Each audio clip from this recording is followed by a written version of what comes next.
Assalamualaikum warahmatullahi wabarakatuh. Innal hamdalillah nahmaduhu wa nasta'inuhu wa nastaghfiruh wa na'udzu billahi min syururi anfusina wa min sayyiati a'malina. May yahdihillahu fala mudhillalah wa may yudlil fala hadiyalah. Asyhadu an la ilaha illallah wahdahu la syarikalah wa asyhadu anna Muhammadan abduhu wa rasuluh. Allahumma shalli ala Muhammad wa ala ali Muhammad kama shallaita ala Ibrahim wa ali Ibrahim. Barik ala Muhammad wa ala ali Muhammad kama barakta ala Ibrahim wa ali Ibrahim. Innaka Hamidum Majid. Pertama-tama marilah kita panjatkan puji syukur kita atas kehadirat Allah Subhanahu wa taala yang masih memberikan kita nikmat sehingga dapat melaksanakan kuliah secara online. Insyaallah diberkahi Allah. Amin ya rabbal alamin. Salawat beserta salam semoga Allah selalu curahkan pada junjungan kita Nabi besar Muhammad sallallahu alaihi wasallam serta para keluarga, para sahabat dan kerabat dan juga pengikutnya sampai akhir zaman. Saya hormati Bapak Zulkifli SAG MPDI sebagai dosen pengampu mata kuliah Kapital Selekta Pendidikan Islam. Di sini saya dengan nama Empadillah NIM 622018-018. Di sini saya akan mempresentasikan makalah saya dengan judul Evaluasi dalam Pembaruan Pembelajaran. Pengertian evaluasi dalam pembaruan pembelajaran. Dalam bahasa Inggris disebut evaluation adalah suatu proses yang sistematis untuk menentukan dan membuat keputusan sampai sejauh mana tujuan program telah dicapai.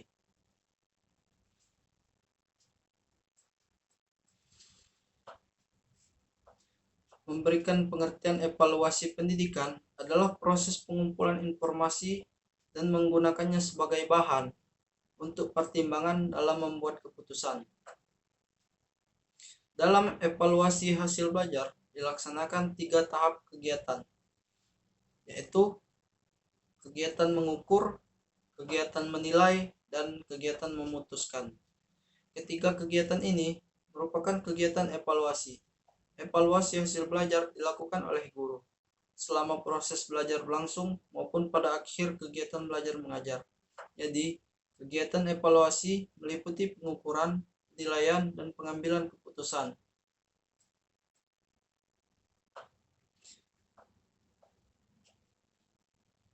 Pembaruan dapat terjadi karena adanya pendekatan pembelajaran yang berbeda dari dulu dan sekarang. Misalnya, dulu pendekatan berpusat pada guru dan menggunakan strategi pembelajaran ekspositori dan metode ceramah. Dengan adanya pembaruan dalam hal pendekatan yang sekarang berpusat pada siswa, muncul pula berbagai metode dan strategi baru yang digunakan, misalnya seperti strategi pembelajaran kuantum dan metode pemecahan masalah. Pembaruan dalam metode juga mempengaruhi pembaruan aspek lain, yaitu pembaruan teknik, karena teknik merupakan cara yang dilakukan seseorang dalam rangka mengimplementasikan suatu metode, atau dapat ditulis strategi pembelajaran yang diterapkan guru akan tergantung pada pendekatan yang digunakan, sedangkan sebagaimana menjalankan strategi itu dapat ditetapkan berbagai metode pembelajaran. Tujuan evaluasi dalam pembaruan pembelajaran. Kegiatan evaluasi pembelajaran yang diselenggarakan bila petugas yang melakukan evaluasi mampu memahami tujuan yang akan dicapai. Yang termuat dalam kurikulum. Sistem evaluasi modern harus terpenuhinya prinsip-prinsip dasar sebuah evaluasi. Prinsip-prinsip dasar tersebut ialah: 1. Prinsip keseluruhan. Dengan prinsip ini diharapkan evaluasi akan menyentuh semua ranah pendidikan, baik kognitif, afektif, maupun psikomotorik. Kedua, prinsip kesinambungan. Dengan prinsip ini diharapkan evaluasi hasil belajar dilakukan secara teratur dari waktu ke waktu, terencana dan terjadwal. Ketiga, prinsip objektivitas. Prinsip ini mengandung makna bahwa evaluasi hasil belajar dapat dinyatakan sebagai evaluasi yang baik apabila terlepas dari fakta-fakta yang bersifat subjektif. Keempat, prinsip keterpaduan. Evaluasi harus dilakukan dengan prinsip keterpaduan antara instruksional pengajaran, materi pembelajaran, dan metode pengajaran. Kelima, prinsip keterlibatan peserta didik. Evaluasi ini merupakan suatu hal yang mutlak, karena keterlibatan peserta didik dalam evaluasi bukan alternatif, tetapi kebutuhan mutlak. Keenam, prinsip koherensi. Evaluasi harus berkaitan dengan materi pembelajaran yang telah dipelajari dan sesuai dengan ranah kemampuan peserta didik yang hendak diukur. Ketujuh, prinsip pedagogis. Perlu adanya alat penilai dari aspek pedagogis untuk melihat perubahan sikap dan perilaku sehingga pada akhirnya hasil evaluasi mampu menjadi motivator bagi diri siswa. Kedelapan, prinsip akuntabel. Hasil evaluasi haruslah menjadi alat akuntabilitas atau bahan penanggung jawaban bagi pihak yang berkepentingan seperti orang tua, sekolah, dan lainnya.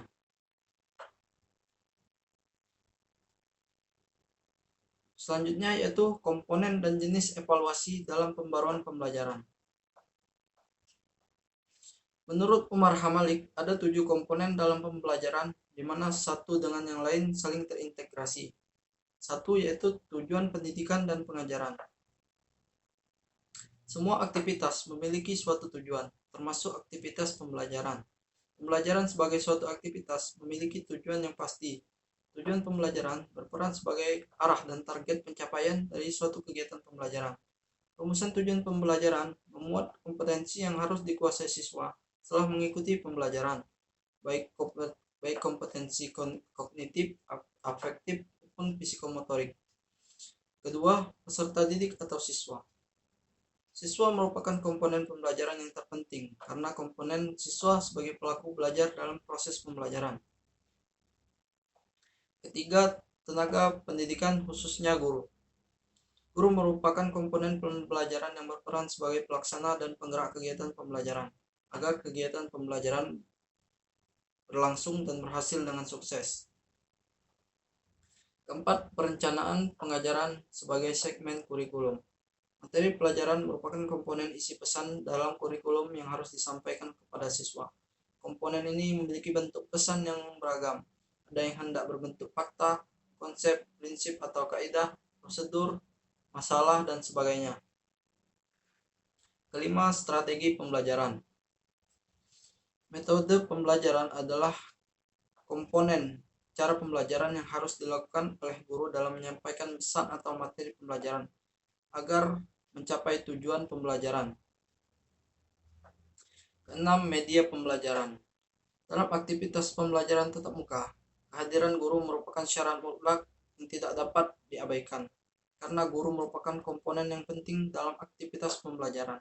Guru memiliki banyak peran dan pembelajaran tatap muka, termasuk diantaranya guru sebagai informatori harus berusaha menginformasikan materi atau pesan pembelajaran secara jelas dan mudah diterima oleh siswa. Ketujuh, evaluasi pengajaran. Ada 3 bentuk evaluasi dalam pembelajaran.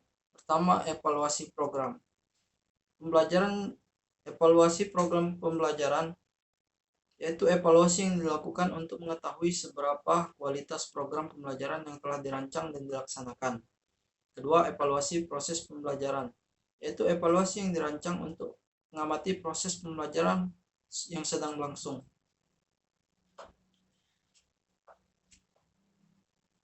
Ketiga, evaluasi hasil belajar, yaitu evaluasi yang dirancang untuk mengetahui hasil pembelajaran dalam bentuk hasil atau prestasi belajar siswa. Hasil belajar akan tampak pada tingkat penguasaan siswa terhadap kompetensi dan pengalaman belajar yang dipelajari selama proses pembelajaran. Selanjutnya yaitu aplikasi evaluasi dalam pembaruan pembelajaran. Objek monitoring dan evaluasi program inovasi pendidikan menyangkut semua aspek proses inovasi yang meliputi yang pertama yaitu proses permulaan. Proses permulaan memonitoring dengan kegiatan pengumpulan informasi, konseptualisasinya, dan perencanaan untuk menerima inovasi. Yang kedua, proses implementasi. Sasaran monitoring dan evaluasi yaitu kejadian, kegiatan, keputusan, dan penggunaan inovasi. Dilihat dari sisi kegunaannya dalam implementasinya. Yang ketiga, proses penutup, yaitu monitoring dilakukan dalam rangka mengetahui perkembangan penyelenggaraan program dan evaluasi untuk mengetahui tingkat keberhasilan program.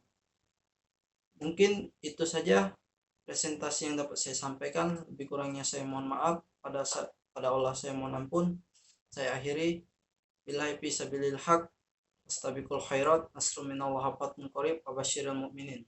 Subhanakallahumma bihamdika asyhadu an la ilaha illa anta astaghfiruka wa atubu ilaik. Assalamualaikum warahmatullahi wabarakatuh.